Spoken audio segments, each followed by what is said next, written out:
Selamat pagi murid-murid. Selamat pagi, cikgu. Hari ini cikgu nak ajar tentang pembelajaran aktif. Cikgu, saya nak tanya, apa itu pembelajaran aktif? Baik. Pembelajaran aktif itu ialah satu pembelajaran yang melibatkan kamu semua secara aktif atau proaktif dalam berkongsi idea, dalam kerjasama antara ahli kumpulan. Cikgu, nak tanya, apakah contoh aktiviti yang boleh kita buat? Okey, contoh-contoh aktiviti yang paling dekat sekali adalah kita bekerja secara berkumpulan.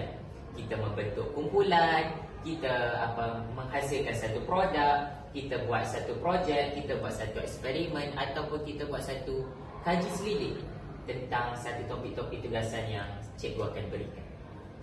Baik. Hari ini cikgu akan bagi satu tugasan untuk melaksanakan pembelajaran aktif ini. Baik, cikgu nak kamu semua bentuk dalam satu kumpulan, bincangkan tentang makanan kegemaran kamu dan bila kali terakhir kamu dapat makanan kegemaran kamu. Jom! Korang-korang, cikgu tadi suruh kita bincang pasal makanan kegemaran kita dan kali terakhir kita makan. Biru, makanan kegemaran awak apa? Makanan kegemaran saya nasi kerabu. Sebab nasi kerabu ada ayam goreng. Wah.